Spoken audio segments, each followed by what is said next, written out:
This is the brief on the 2026 SSC JE Civil Roadmap. Now, the Staff Selection Commission Junior Engineer exam is a massive two-paper test, but this roadmap is your ultimate blueprint to passing it by cutting through the noise and following a strategic, step-by-step study sequence.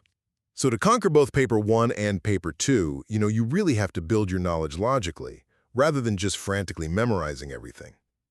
First, you've got to build your technical foundation. Since both papers are super heavy on civil engineering, tackle core subjects like strength of materials, fluid mechanics, and soil mechanics before you ever look at advanced topics like steel structures or construction management. You wouldn't build a concrete bridge without setting a solid foundation first, right? Well, similarly, you just can't tackle advanced engineering concepts without mastering the basics. Second, please do not ignore the hidden points. Candidates so often obsess over the technical syllabus and completely neglect reasoning and general awareness. Dedicating just 30 minutes a day to these can be a massive score booster. Seriously, why would you leave the easiest points on the table just to grind more engineering formulas?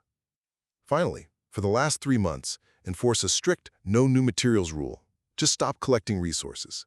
Focus exclusively on taking mock tests, solving previous year questions, and reviewing your personal formula notebook to build your speed and accuracy. Ultimately, passing this exam boils down to mastering core concepts first, balancing your daily practice, and relying entirely on mock tests and past papers in that final stretch. Your SSC JE selection starts with the study session you complete today.